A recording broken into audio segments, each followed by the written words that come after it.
Que el Señor Jesús esté con y con ustedes. tu espíritu. Evangelio de nuestro Señor Jesucristo según San Lucas. Gloria a ti, Señor. Dijo el Señor: ¿Con quién puedo comparar a los hombres de esta generación? ¿A quién se parecen? Se parecen a esos muchachos que están sentados en la plaza y se dicen entre ellos: les tocamos la flauta y ustedes no bailaron. Entonamos cantos fúnebres y no lloraron. Porque llegó Juan el Bautista, que no come pan ni bebe vino, y ustedes dicen: tiene un demonio. Llegó el Hijo del Hombre, que come y bebe, y dicen: es un glotón y un borracho, amigo de publicanos y pecadores.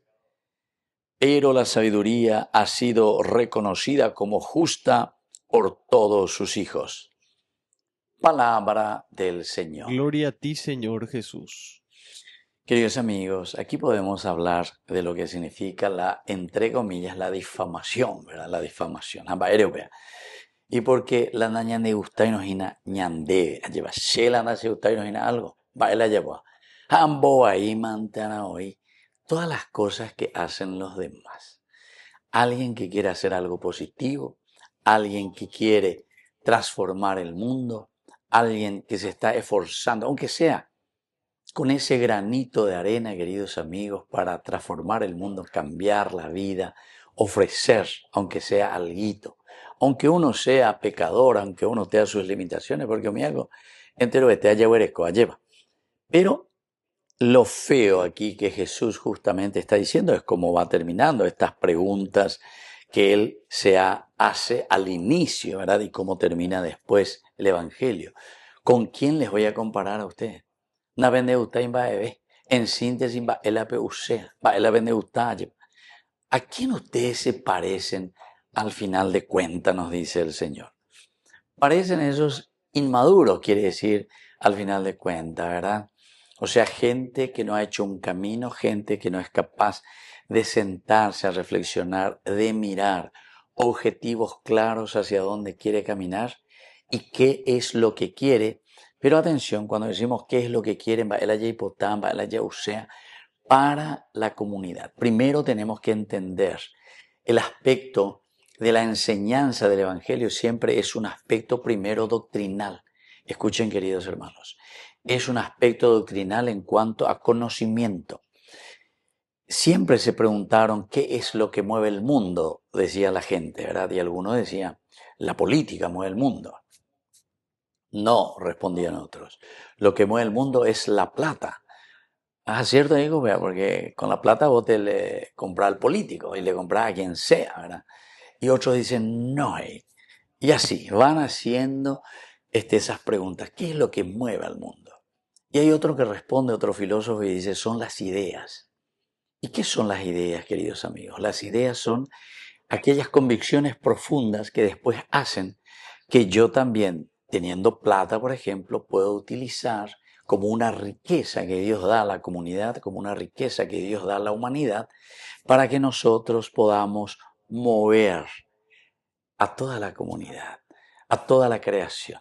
¿Se dan cuenta, queridos hermanos? Es interesante, vaya con la J puro a la ñana de acá, aunque sea un dedito de cerebro. Y las ideas en este sentido quiere decir las doctrinas. Va el añan de yarabe lo preocupa, ve.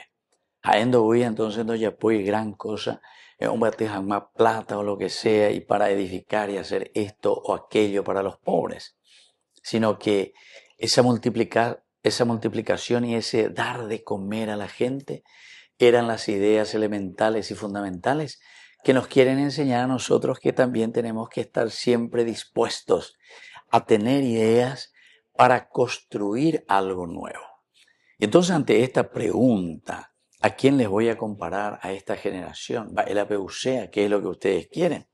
No sean inmaduros, no se queden simplemente mirando su propio ombligo y mirando las cosas superficiales. Todas esas cosas pasan, todas esas cosas nosotros no vamos a llevar con nosotros. La creación es de Dios, las riquezas son de Dios.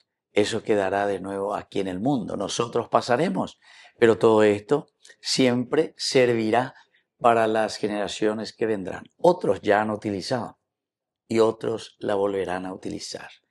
Todo lo que yo, por ejemplo, tengo, lo que vos tenés en tu cuerpo, en tu vida, todo lo que significa el aspecto material de tu existencia, todo eso ya lo han utilizado otras personas o otras criaturas de la naturaleza. Porque nosotros estamos hechos de agua, de zinc, de hierro, de calcio, de todas esas cosas. Eso vuelve de nuevo y se queda todo en la tierra. Y entonces después eso vuelve a reutilizarse, queridos hermanos. Así que con ambas, colaborando, ¿a quién lo que le voy a comparar? Na pentendei, trana pentendesei. Y en lugar de hacer un camino, ¿verdad? De utilizar todo lo que yo les doy, todo lo que les doy, se parecen a esas criaturitas que no entienden o que no quieren entender, ¿verdad? Porque algunos entienden por interés, pero de una manera muy egoísta, que se encierra en sí mismo y no es capaz entonces de organizar el mundo, organizar la política, organizar su familia, organizar la iglesia, organizar el barrio, organizar la nación. Y entonces es muy fácil cuando somos superficiales de decir lo mismo que aquí al final nos hace entender el Señor, que es esta nuestra actitud normalmente. Dice, llega Juan el Bautista, nos pone como comparación. Él dice, no come pan ni bebe vino, y ustedes dicen, tiene un demonio. Babiopea, Coco. Llega el Hijo del Hombre que come y que bebe, y ustedes dicen, es un glotonio, es un borracho, amigo de publicanos y pecadores. Napende la hoy voy. Así es que, queridos hermanos, vamos a pedir esta conversión, entender, saber y responder a la pregunta de Jesús que hoy nos hace. El apeu sea. Que así sea. Que así sea.